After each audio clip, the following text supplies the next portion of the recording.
Buen día, doctor. Perfecto.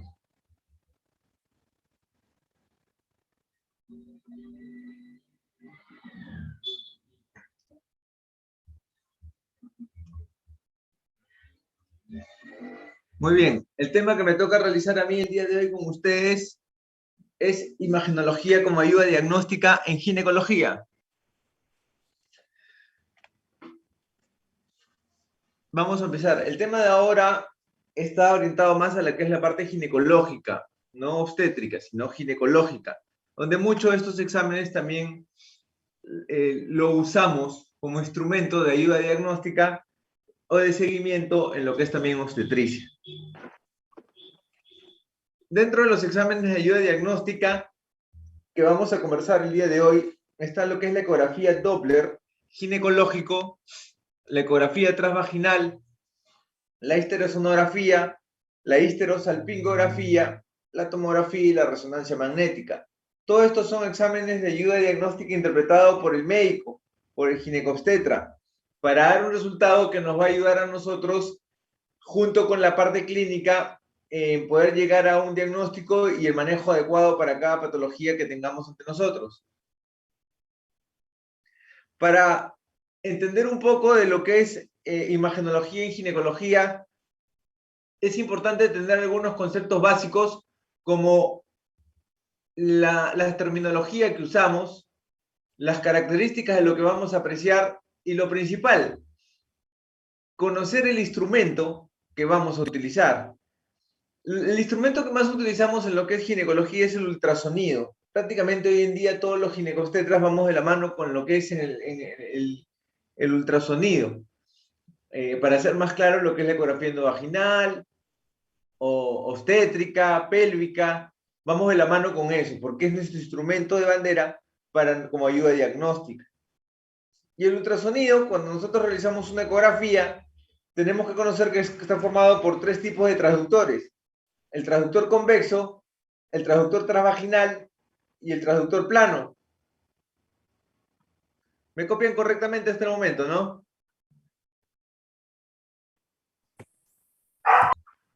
Sí, doctor. Ya. El transductor convexo tiene una frecuencia en Hz de 3 a 5 Hz. El transductor transvaginal tiene una frecuencia de 7 a 9 Hz y el transductor plano 12 Hz. El plano es el que utilizamos para partes blandas o para mama. Ahora, el que más usamos nosotros para la parte ginecológica en sí como tal es el transvaginal. Y quiero que vean la diferencia con el convexo, que es el que se usa más para el obstétrico, por ejemplo, en una gestante que ya tiene más de 12 semanas. Que el transductor transvaginal tiene mayor frecuencia en Hertz que el convexo. Entonces pasamos nosotros a tener en cuenta, ¿no?, esta premisa: a mayor frecuencia entre el transvaginal y el convexo, mayor resolución; a menor frecuencia, menos resolución. Quiere decir que el transductor transvaginal con respecto al convexo va a tener mayor resolución. Entonces ahora vamos a otra premisa. Sabemos que el convexo es aquel abordaje vía abdominal y el transvaginal es a través del canal vaginal, endovaginal, ¿no es cierto? Cuando hacemos una ecografía transvaginal, el transductor está en contacto con el cuello del útero. Entonces nos va a permitir ver todo lo que pasa dentro del útero y sus anexos a una mayor frecuencia, a una mayor resolución. Pero al tener el transductor endovaginal contacto con el cuello uterino, tiene menor profundidad. Menor profundidad. Entonces, para el transductor transvaginal tenemos mayor frecuencia, mayor resolución, menos profundidad. Porque el convexo es aquel que lo hacemos vía abdominal, ¿no es cierto? Y para ver el útero, nosotros le decimos muchas veces a la paciente: por favor, señora, vaya a tomar agua, necesitamos que la vejiga esté completamente llena para poder ver el útero y los ovarios. ¿Por qué? Porque el líquido es un conductor del ultrasonido. ¿Estamos? Entonces necesitamos que la vejiga esté llena para poder ver el útero y los ovarios, ¿no es cierto? Entonces, el transductor convexo tiene menos profundidad, menos frecuencia y menos resolución. con respecto al transvaginal. Entonces, para tener los conceptos claros, a mayor resolución, ¿no es cierto?, menos profundidad, más frecuencia, más resolución, menos profundidad. En el convexo, menos frecuencia, ¿no es cierto?, menos resolución, pero más profundidad, porque me va a permitir ver el útero y los ovarios a través de la vejiga. Más profundidad. Muy bien. Y lo que les decía, a más hertz, más resolución, menos profundidad, menos resolución, más profundidad. Acá podemos ver, vamos a partir de acá, para poder entender un poquito lo que es Doppler, de la interpretación de las ondas. ¿Estamos? Son conceptos básicos, no les pido que dominen ecografía, pero son conceptos básicos que tienen que tener claro. Solo les estoy dando los conceptos básicos para que puedan solicitar exámenes e interpretarlos. Esta es una sístole, lo que significa el pico de la onda, el triángulo, la punta, toda esta distancia desde la punta hasta la base se llama sístole. Y la parte de acá, de menor llenado, ¿no es cierto?, es la diástole. ¿Qué entendemos por sístole? Por sístole entendemos vasoconstricción. Si hay vasoconstricción, hay menos perfusión sanguínea. ¿Qué entendemos por diástole? Vasodilatación. Si hay vasodilatación, hay mayor perfusión sanguínea.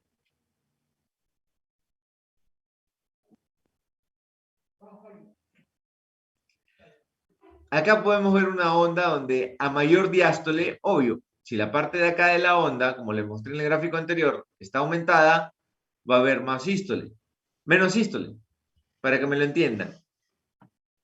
Si la parte de acá de la diástole llegara hasta acá, si esto de acá de la diástole llegara hasta acá, disminuiría la sístole, porque tendría menos pico. Lo que pasa acá, más diástole, menos sístole. Sístole, vasoconstricción, diástole, vasodilatación o mayor llenado o flujo sanguíneo por este vaso con respecto a este. Términos importantes a tener claros en lo que es imagenología. Hay varias formas de decirlo. Hiperecogénico, hiperecoico o muy blanco. Normalmente en ultrasonido y en imagenología los colores que más usamos, salvo cuando utilicemos la alternativa del Doppler que nos permite ver en colores, no, pero lo normal, lo tradicional, el básico, el 2D, es color blanco y negro. Cuando es muy blanco, se llama hiperecogénico, hiperecoico. Cuando es blanco, se llama ecogénico, ecoico. Y cuando es negro, se llama anecogénico, anecoico o negro. ¿Estamos? Es importante que tengan esto claro, porque a partir de ahorita vamos a hablar bajo estos términos. Blanco, ecoico, ecogénico, negro, anecogénico, anecoico, muy blanco, hiperecogénico, hiperecoico. Vamos ahora ya a meternos en sí en cada instrumento de ayuda diagnóstica, en imagenología, en ginecología, y vamos a empezar a hablar de lo que es la ecografía transvaginal y la ecografía transvaginal Doppler. Acá podemos ver el útero. Es mediante una ecografía transvaginal. Esta imagen de acá es la de la sonda o transductor, que es lo mismo, característico del transductor endovaginal. Vemos el útero, esto de que vemos acá es el endometrio y esta parte de acá es el cuello uterino o línea cervical y entramos a la línea endometrial y acá se forma lo que es el endometrio. Fondo del útero, ¿no es cierto? Cuerpo del útero, istmo del útero, cuello. Está así. Un corte sagital. Está así. ¿Cómo vemos el endometrio? Con respecto acá, hiperecogénico. ¿Cómo vemos esta parte de acá del cuerpo uterino? Ecogénico.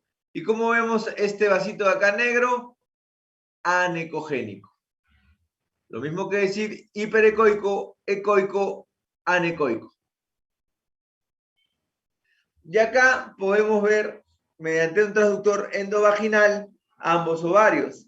Ambos ovarios de características normales con un promedio de 2.5 centímetros a 3 centímetros de diámetro como promedio, con folículos en su interior, tanto el ovario derecho como el ovario izquierdo, donde podemos ver que cada folículo es anecoico. Cada folículo es anecoico, y donde podemos ver que el estroma ovárico es un poco más hiperecogénico, o la parte central del ovario que viene a ser el estroma ovárico. Acá podemos ver en esta imagen, una imagen más panorámica, ya no partida de dos, característico de la sonda transvaginal, endovaginal, ambos ovarios simultáneamente con sus folículos en su interior. Para nosotros hablar de un ovario poliquístico o de ovarios poliquísticos tenemos que tener ciertas características ecográficas. No porque vemos folículos en su interior lo vamos a catalogar como ovario poliquístico.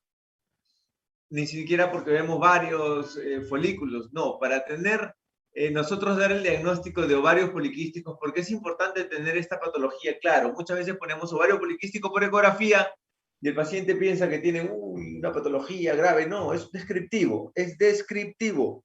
La ecografía transvaginal es descriptiva. Para hablar de que ovarios poliquísticos, ese volumen del ovario, quiere decir que tengo que tomar sus dos medidas, la longitudinal, la anteroposterior y la transversa, para que el software de la máquina me bote un determinado volumen, tiene que ser más de 10 centímetros cúbicos. Si el volumen es menos de 10 centímetros cúbicos, no es un criterio de ovario poliquístico. Y en su interior tengo que ver más de 10 a 12 folículos. Acá vemos 1, 2, 3, 4, 5, 6, 7, más no vemos. Y acá podemos ver un poco más. 1, 2, 3, 4, 5, 6, 7, 8, 9. Ahí nomás. Entonces tomamos las medidas y vemos si hay una correlación entre el número de folículos, entre aumento del estroma ovárico y el volumen, para recién catalogarlo como ovario poliquístico. Si no, es algo muy ligero poner ovario poliquístico por ecografía. Cuando también sabemos, fuera de eso, que el ovario poliquístico por ecografía solamente no es un criterio importante, porque es muy diferente hablar de ovario poliquístico por ecografía a hablar de síndrome de ovario poliquístico. Porque sabemos que para hablar de síndrome de ovario poliquístico tenemos que tener tres criterios: la clínica o signos de hiperandrogenismo, la bioquímica, la LH aumentada, la FSH disminuida, prolactina elevada, estradiol libre, todo el perfil hormonal alterado que vaya orientado a un síndrome de ovario poliquístico, y el tercer criterio, el ecográfico. Y sabemos muy bien que para catalogar a un paciente con síndrome de ovario poliquístico necesitamos mínimo de los tres criterios 2. Quiere decir que yo puedo tener el criterio clínico y bioquímico y no el ecográfico, y el paciente tiene síndrome de ovario poliquístico. Quiere decir que yo puedo tener el clínico y el ecográfico. Paciente candidato para síndrome de ovario poliquístico, tiene dos de los tres criterios. ¿Estamos? Continuando con lo que es la ecografía endovaginal, acá les enseño un tipo, bueno, dentro de las patologías endovaginales más frecuentes están los famosos quistes de ovario, donde hay varios tipos. La ecografía es un examen de ayuda diagnóstica. Nunca se debe poner en un informe ecográfico a ciencia cierta teratoma ovárico. A veces yo veo que ponen así y no, la ecografía no va a dejar de ser un examen de ayuda diagnóstica. Es descriptivo y quien te da el diagnóstico definitivo siempre va a ser el patólogo. Lo que puedes poner como el diagnóstico es ecografía sugestiva de patología anexial, descartar teratoma ovárico. Esa es una forma. Otra es ecografía sugestiva de teratoma ovárico. El diagnóstico definitivo lo va a dar el patólogo.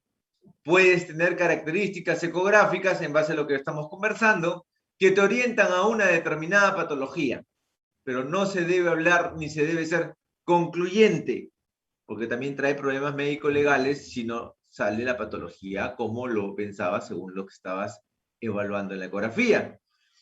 Característico del teratoma ovárico es ver en el interior del teratoma ovárico una hiperecogenicidad, que muchos le llamamos papilación, algunos le llamamos calcificación, podemos llamarlo de diferentes maneras, y todo eso alrededor una combinación entre anecoico y ecogénico.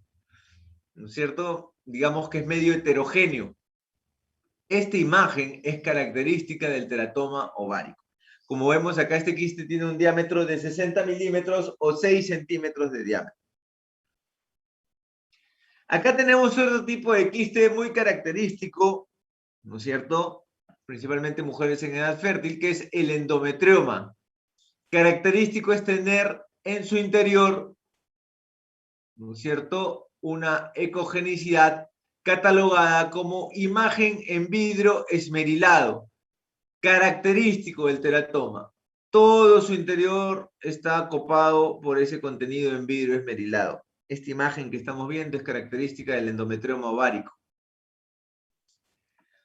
Acá tenemos otra imagen característica dentro de lo que es quiste anexial, como es el quiste hemorrágico, que se caracteriza por ser heterogéneo en su interior. Vemos hiperecogenicidades, vemos anecogenicidades, vemos ecogenicidades, ¿no es cierto? Es una combinación de todo lo que hemos conversado, de toda la terminología, y este es característico del quiste hemorrágico.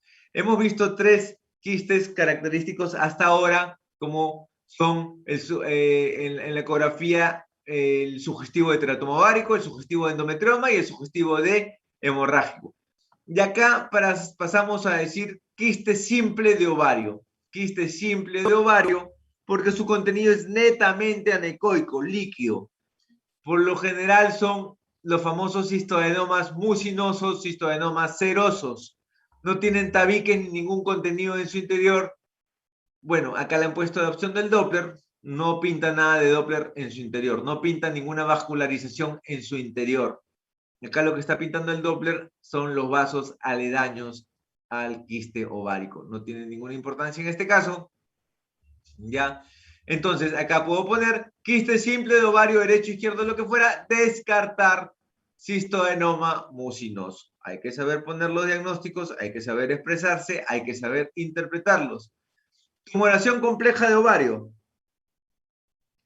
Dentro de las indicaciones de ecografía transvaginal Doppler están las tumoraciones complejas de ovario, ahora vamos a ver, pero no solo eso, nosotros indicamos ecografía transvaginal Doppler cuando queremos hablar de neoplasias del endometrio, neoplasias del ovario, neoplasias que comprometen el miometrio, patologías relacionadas a infertilidad, pacientes con problemas de infertilidad no asociados a causas anatómicas. También utilizamos mucho el Doppler para ciclo ovárico y para ciclo menstrual. El Doppler en sí como tal es un instrumento que presenta la ecografía transvaginal tradicional dentro de sus opciones en ciertos equipos. Es verdad, no todos los ecógrafos tienen la opción para hacer Doppler color, que es cuando se pinta la vascularización con color rojo o azul, sea sangre arterial o venosa, el cual te va a permitir ver vasos sanguíneos que en los equipos que no tienen esta opción no lo vas a poder ver, ¿no? No vas a poder evaluar la circulación de la estructura anatómica que estás deseando estudiar. La técnica te permite determinar si el flujo se dirige hacia la sonda. La sonda o transductor es lo mismo. Cuando el flujo se dirige hacia la sonda o el transductor, va a aumentar la señal, digamos, ¿no? Y en la pantalla del ecógrafo me va a dibujar una velocidad de onda de dicho flujo. Y cuando se aleja el vaso, la circulación de la sonda o el transductor, voy a perder esa onda de velocidad de flujo, que es la onda que les he mostrado hace un rato en diapositivas anteriores, donde les hablé de la sístole y la diástole. Bueno, cuando yo pongo un transductor sobre un vaso y lo insono o aprieto la alternativa de Doppler, me dibuja esa onda cuando el vaso se acerca a la onda. Por eso, digamos en términos más sencillos, yo tengo que poner la sonda o el transductor en el vaso que quiero estudiar, de tal manera y buscando que el flujo sanguíneo se dirige hacia el transductor que estoy utilizando para que me dibuje la onda en la pantalla y así poder interpretar la onda del vaso que estoy estudiando. Como lo vemos acá. Este es el estudio de la arteria uterina. Bueno, acá es una gestante, puedo estudiarla también en una no gestante. Al insonar la arteria uterina, me dibuja esta onda, ¿no? característico de la arteria uterina en el primer trimestre o en mujeres que todavía no salen gestando, alta resistencia o alta sístole, y le decimos resistencia porque la sístole es vasoconstricción, y cuando es vasoconstricción, el vaso está disminuido su calibre, menos perfusión sanguínea, más resistencia. Y nos dibuja una poca diástole. Quiere decir que al haber poca diástole, hay poca dilatación, poco llenado, poco flujo sanguíneo. Con esto que les estoy diciendo, que la arteria uterina se caracteriza por ser un vaso normalmente en el primer trimestre o en pacientes no gestantes de alta resistencia, de mucha sístole, ¿no es cierto? Y de poco flujo sanguíneo. Muy bien, continuemos. Criterios ecográficos de una tumoración ovárica maligna. Les voy a dar los criterios ecográficos en un 2D, en un quiste, como hemos visto la ecografía sugestiva de cistoadenoma, de teratoma, de endometrioma, pero les voy a dar las características de un quiste complejo de ovario que amerita ser estudiado con Doppler, principalmente en mujeres que tengan más de 40, 45 años, que puedas ver un quiste complejo de ovario, o una mujer de 50, 60 y tantos años que supuestamente ya no menstrua y encuentras una tumoración compleja en ovario, tienes que hacerle el Doppler. ¿Por qué? Porque estás pensando en que puede hacer algo maligno. Y como toda tumoración maligna, ¿qué puede pasar? Que tenga vascularización, ¿no es cierto? A más angiogénesis, más riesgo. A más angiogénesis, más vascularización, más riesgo de neoplasia. A menos angiogénesis, menos vascularización, menos riesgo de neoplasia. Bueno, los criterios ecográficos característicos de un ultrasonido para un quiste complejo de ovario son los siguientes. Tabiques mayores de 3 milímetros, vegetaciones con ecos internos o heterogeneidad o hiperecogenicidad en su interior, o sea, digamos, una mezcla como cuando vimos el hemorrágico de ecos internos, heterogenicidad, hiperecogenicidad, más tabiques, más tabiques. Si los tabiques son más de 3 milímetros, se recomienda el uso del Doppler. Ojo, para ver si esos tabiques tienen vascularización. Y también, si yo hago el Doppler y encuentro una vascularización aumentada, ese quiste complejo tiene alto riesgo de ser algo maligno. Entonces, ¿yo qué les dije? A mayor resistencia quiere decir que hay sístole, a menor resistencia, menos sístole. A mayor resistencia, si hay sístole, hay vasoconstricción. Si hay vasoconstricción, menos perfusión sanguínea. ¿Estamos? Un IR o una resistencia menor, solo está ahí, vamos a interpretarlo, menor. ¿Qué me dice? Una resistencia menor, doctor. Una resistencia menor quiere decir que hay menos sístole y está predominando la diástole. ¿No es cierto? Así es. Muy bien. Si predomina la diástole, hay más vascularización, más angiogénesis, más riesgo de neoplasia. Entonces, establecemos un punto de corte. Índice de resistencia menor de 0.4 en la arteria ovárica o la vascularización del tabique del quiste complejo que estás estudiando es riesgo de neoplasia o malignidad. Riesgo de neoplasia o malignidad. Ojo.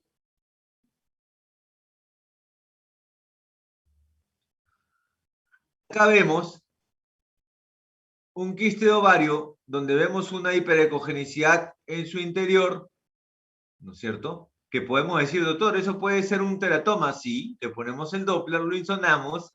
Acuérdense que el teratoma es borderline, puede ser benigno, puede ser maligno. Y vemos que tiene flujo en su interior, flujo sanguíneo en su interior. Acá vemos, igual, ya un quiste complejo, una hiperecogenicidad en su interior, podemos interpretarlo como un teratoma, le ponemos el Doppler, encontramos flujo, pero aparte también vemos un tabique, menos de 3 milímetros sí, y que no pinta, como acá, flujo en su interior. Entonces tenemos que insonar este vaso y ver qué tipo de onda nos sale para decir si estamos ante un riesgo de benignidad o malignidad.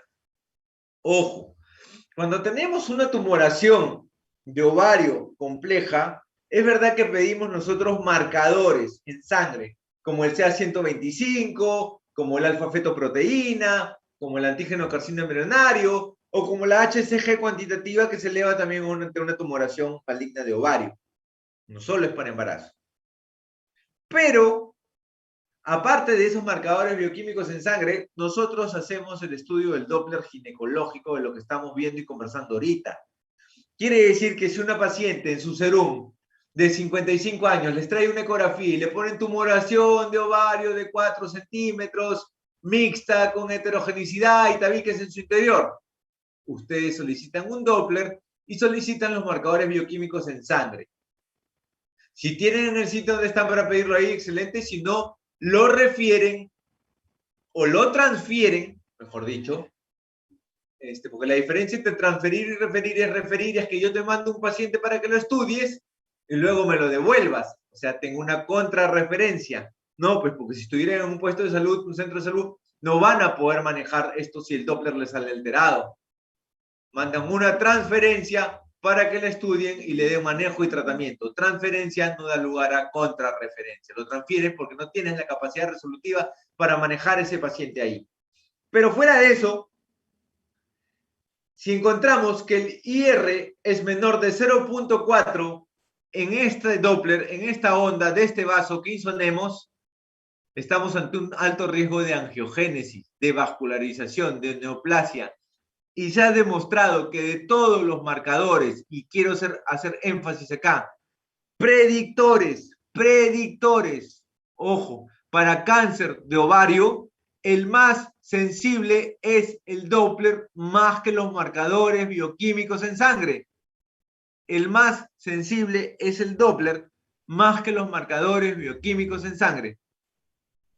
Con eso, ¿qué les estoy diciendo? Dos cosas importantes. Que entre los bioquímicos y el Doppler, el más sensible es el Doppler transvaginal porque te permite estudiar la vascularización y la angiogénesis. Y lo otro importante, y les repito, es que es predictor. No es concluyente, no es definitivo. Alto porcentaje de que sea maligno. La patología cuando se opere o la biopsia es lo que va a mandar. Estamos. No puedo decirle a un paciente porque tiene el Doppler alterado, tienes cáncer. No. Usted, señora, tiene alta probabilidad de lo que estamos evaluando sea una neoplasia maligna o un cáncer maligno de ovario. Es probabilidad, hay que operarla, hay que hacer este manejo, hay que hacer esta biopsia, bueno, eso lo hace el especialista, para llegar al diagnóstico definitivo. Muy bien. Acá tenemos un cáncer de ovario, una ecografía sugestiva de cáncer de ovario con hiperejogenicidades en su interior, anecogenicidades, bordes irregulares, una tumoración mixta. Acá tenemos también una tumoración con tabiques en su interior, ¿no es cierto? Es una tumoración multilobulada que va más para característica ser un endometrioma en esta zona de acá, y esta parte de acá un quiste simple, pero es multilobulado, y si yo encontrara una tumoración de esas características en una mujer mayor de 50 años, lo catalogo como tumoración compleja de ovario porque tiene tabiques en su interior. Ya merita su estudio de Doppler y sus marcadores. Acá tenemos una tumoración hiperecogénica en su totalidad, sólida, lo que me indica sólida, porque hiperecogénico es el que el color blanco esté muy aumentado, y eso me indica a mí hiperecogenicidad, calcificación. Pero si yo tengo una tumoración sólida, una mujer de 45, 40 años, 50, 55, tengo que tener cuidado que me puedo encontrar entre un cáncer inminente de ovario y hago el Doppler. Bueno, y en este caso, en este gráfico, salió aumentada la vascularización, es cuestión de insonarla e interpretar el flujo de onda. Acá tenemos una tumoración de ovario gigante. Bueno, no se asusten, es una tumoración de ovario gigante, sí es cierto. Era un cistoadenoma mucinoso de contenido líquido, ya, pero sí era una mujer creo que de 40 y tantos años.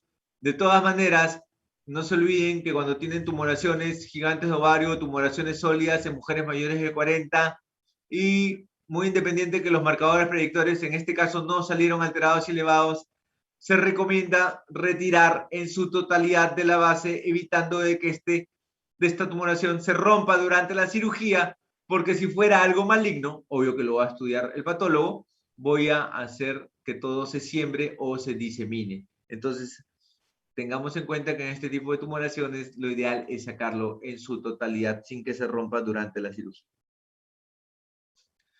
Vamos a pasar a estudiar la histerosonografía. ¿Para qué es útil la histerosonografía?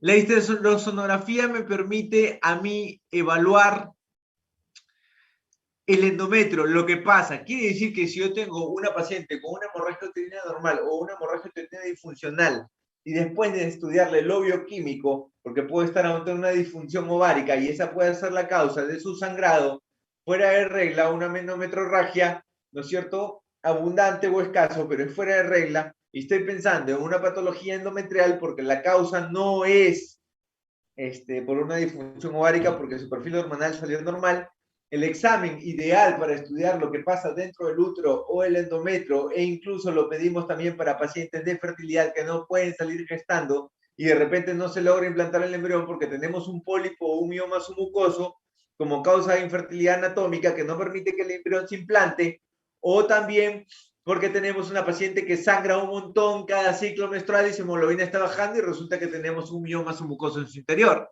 Bueno, la histerosonografía es el examen de elección para estudiar el endometrio, que consiste en introducir una sonda dentro del útero, introducir una solución salina en su interior y expandir la cavidad del endometrio, que como sabemos es una cavidad virtual.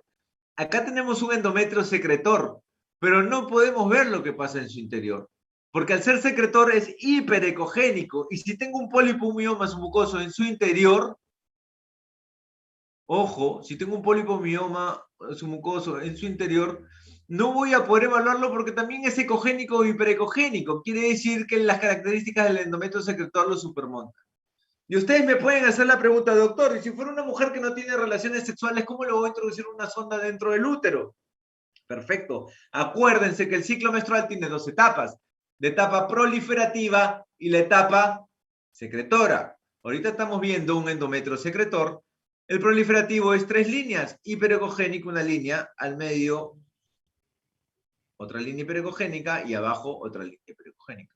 Por eso le llamamos trilaminar. Y entre cada línea se va a ver anecoico o negro. Quiere decir que yo puedo estudiar un pólipo o un mioma submucoso en una mujer que no ha tenido relaciones sexuales, pero en la etapa proliferativa en los primeros 14 días del ciclo. Y no se olviden que al no tener relaciones, el abordaje va a ser con una sonda de menor frecuencia que el transvaginal, pero de más profundidad, porque voy a tener que abordar el útero por el abdomen. Estamos hablando del transductor convexo. Y para eso voy a tener que solicitarle que llene la vejiga con bastante líquido o agua. Tome bastante líquido. Entonces, hasta ahora, con lo que estamos viendo, yo pienso que ustedes ya están en capacidad de saber cómo y qué examen solicitar y para qué o con qué fin quieren solicitarlo. Vamos a ver el video.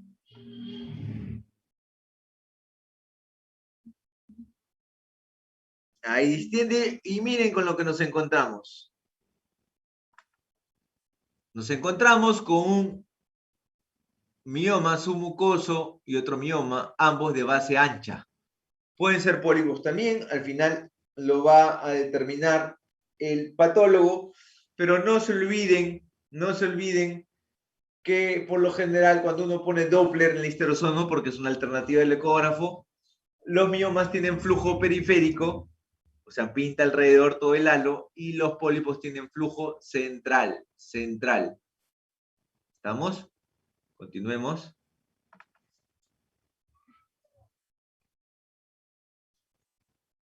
Pasa a medirlos. Y esta paciente, bueno, es una candidata a cirugía, ¿no? A una histeroscopía, ¿no? En corte transversal del útero, vemos, en nueva utilidad, está poniendo el Doppler. En este caso no pinta. Un poquito como que quiere pintar al medio, un poquito como que quiere pintar acá en la base, lo cual es más característico de pólipo. Entonces, la posibilidad de que esto, más que sea un mioma submucoso, sea un pólipo, empieza a acrecentarse. Esto es un mioma submucoso que se encuentra en su totalidad en la cavidad endometrial. Remarco, en su totalidad. Este es un endometrio trilaminar de una mujer que no ha tenido relaciones y le hacemos la ecografía convexa con el transductor convexo. Como ven, no se ve tan nítido alrededor como hacer un transvaginal, pero vemos el endometrio trilaminar característico, una línea, otra línea y otra línea. Característico del endometrio trilaminar. Y acá vemos que se dibuja el pólipo.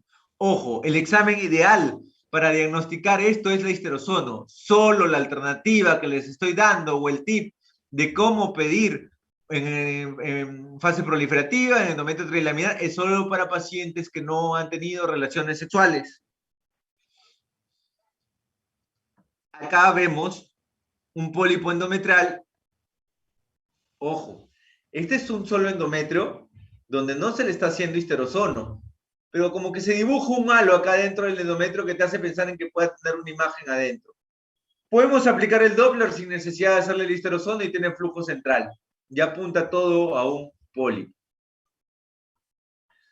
Acá, obvio, ya está con el histerosono, con la solución salina en su interior, pólipo endometrial, flujo central. Acá vemos un mioma submucoso que no se encuentra en su totalidad dentro de la cavidad endometrial. Si bien todo esto es la cavidad endometrial, todo esto, acá, y debería ir así. Y ahí está toda la cavidad endometrial. Tiene parte, no en su totalidad, de este mioma que es intramural de pared submucoso, porque también tiene parte submucosa, ¿no es cierto? Y puedo decir que es un mioma porque tiene flujo periférico. Un mioma submucoso con componente intramural en su mayoría. Entonces, ¿por qué hasta ahora he sido enfático en recalcarles por qué motivo, digo, en su totalidad forma parte de la cavidad endometrial, en su mayoría forma parte de la cavidad endometrial, en su minoría forma parte de la cavidad endometrial? Porque tenemos una clasificación de Weizsäcker que se dio en 1990, que debemos colocarla cuando realizamos una histerosonografía, que es la grado 0, la grado 1 y la grado 2. El grado 0, el tumor está situado en su totalidad en el interior de la cavidad uterina, bien sea sésil o base ancha, que es lo mismo, o pediculado. Grado 1, el mioma tiene una extensión intramural menor del 50%. Intramural hacia pared.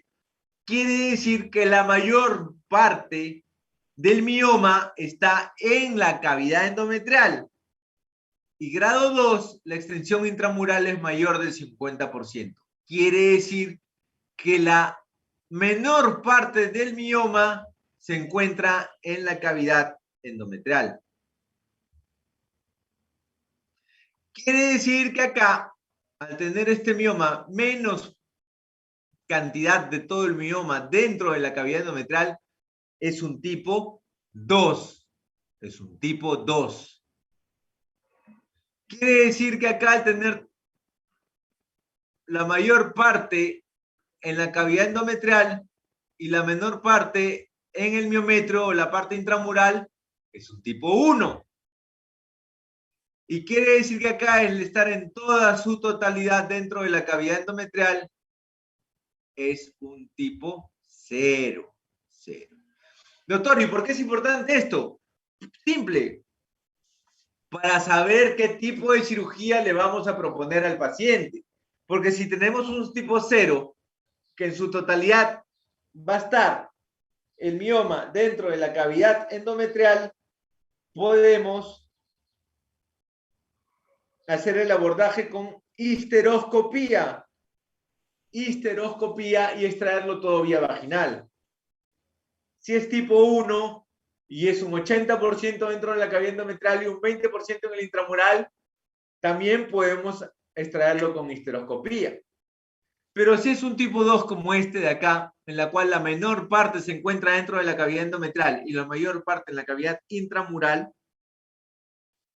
ojo, tengan cuidado y no podemos ofrecer una histeroscopía de frente, porque puede haber problemas de que el paciente después se vaya a controlar al otro lado y le diga, ¿no te han hecho nada? Ahí veo tu mioma. Porque pasa. Y era simplemente explicarle al paciente que no va a salir el mioma en su totalidad, que lo único que estás haciendo es limpiar la cavidad endometrial y que después en un tiempo este mioma puede volver a salir hacia la cavidad endometrial. O le planteas de frente una laparotomía exploratoria para extraer el mioma por la cavidad abdominal, cortando el útero como una naranja y llegando a esta zona y luego procediendo a reparar todo. Es verdad que los miomas menos de 5 centímetros intramurales no se operan, pero en pacientes de fertilidad que ya hiciste todos los estudios habidos y por haber, y después de repente de 2 o 3 fertilizaciones in vitro y no sale gestando, una alternativa es la extracción de este mioma aledaño a la cavidad endometrial, por más pequeño que sea. Endometrio secretor, el endometrio proliferativo, que ya les conversé. Este es un endometrio engrosado. Uno puede pensar, doctor, puede haber un pólipo, un mioma. No, es un endometrio engrosado en su totalidad, que se hizo un histerosonio y se encontró el endometrio grueso. Pero acá es simplemente una hiperplasia endometrial. Yo a veces veo en informes ecográficos que me ponen mujer de 32 años, endometrio 14 milímetros, su unidad beta negativa, hiperplasia endometrial. Un momentito. La hiperplasia endometrial, para empezar, no es diagnóstico ecográfico. Es un diagnóstico histológico que lo hace el patólogo. Por lo tanto, el diagnóstico debe ser endometrio engrosado, descartar hiperplasia. Número 1. Número 2. Yo hablo de hiperplasia endometrial en mujeres pasadas los 45 años o que ya no me menstruan, que ya están en perimenopausia o menopausia.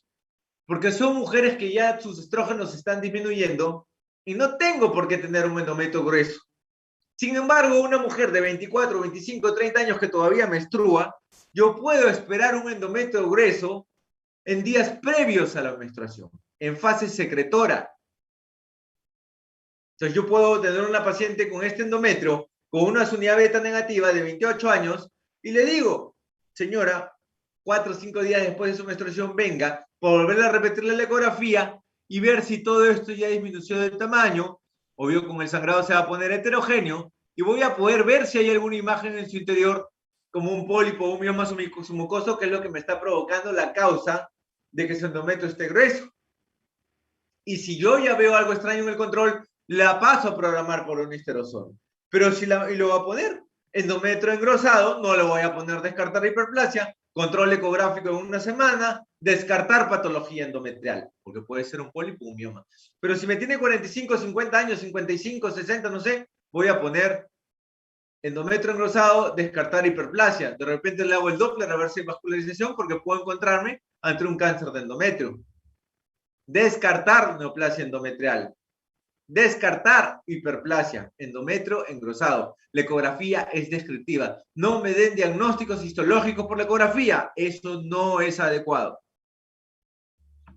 Acá vemos otra patología endometrial como son las sinequias, ¿no? Endometrio pegado. Acá es endometrial. Muchas veces cuando hacemos un histerosono, las sinequias son endocervicales y no pasa la sonda. Ponemos sinequias endocervicales, histerosonografía fallida. Acá no, acá vemos que hay una sinequia endometrial que por sí produce un llenado con líquido inflamatorio y también acá al no haber evacuación probablemente el endocervical, el OSI, esté también sinéquico o cerrado.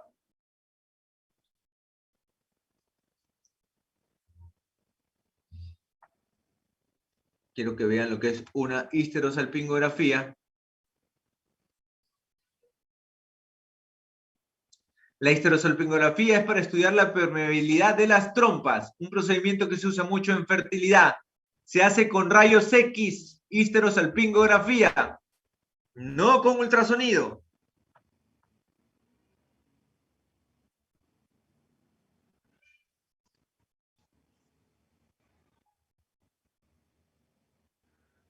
Introducimos el contraste. Hacemos la placa radiográfica y ven cómo se dibuja las trompas.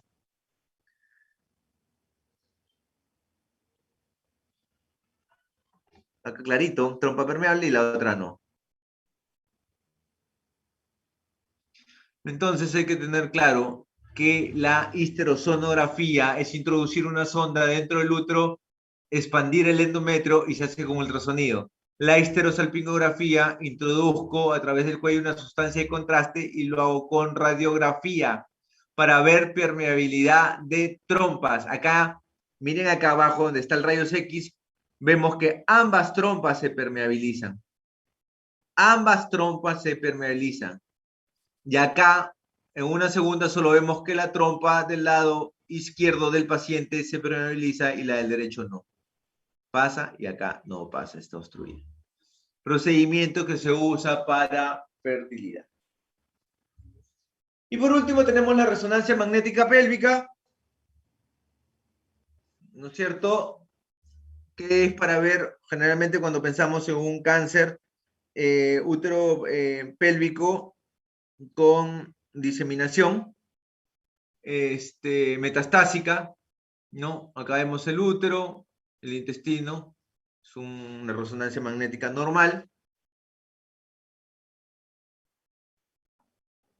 Y acá vemos que ya hay un cáncer, una metástasis, vemos que todo el intestino está copado alrededor. Ya no se ve como el anterior, que se dibujaba el intestino con aire, como debe ser, ya no vemos eso. Vemos que todo esto está diseminado, metastásico, sembrado probablemente por algún cáncer invasivo. Muy bien, doctores. ¿Preguntas?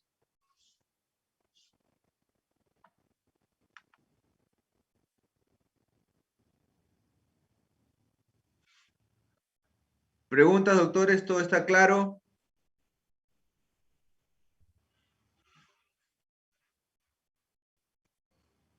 Buenos días. Doctor, buenos días. Disculpe, ¿podría repetir de las primeras diapositivas sobre el transductor convexo y el transductor transvaginal? Ya. A ver. El transductor convexo es aquel transductor, el que utilizamos para la ecografía abdominal. ¿Estamos? Es aquel transductor que tiene 3 a 5 Hz de frecuencia, pero entra más, es más profundo, pero no tiene una resolución adecuada. Necesitas de la vejiga para poder evaluar el útero, de bastante líquido, porque el líquido es un conductor del ultrasonido. ¿Estamos? Entonces, tiene menos frecuencia, pero más profundidad. El transvaginal tiene 7 Hz a 9 Hz, ¿no es cierto? Más frecuencia, pero menos profundidad, porque el transductor transvaginal, al entrar por vagina, se pega al cuello del útero y lo está estudiando directo, pegadito, no necesita de la vejiga. Menos profundidad. Pero al estar pegadito al útero, al cuello del útero, el transvaginal también va a tener más resolución. Entonces, más frecuencia, más resolución, menos profundidad. ¿Estamos claros? El convexo, al ir por arriba, más profundidad, menos frecuencia que el transvaginal, pero menos resolución. Porque estoy lejos de lo que estoy evaluando. ¿Estamos? Sí, doctor, muchas gracias. ¿Alguna otra duda, doctores?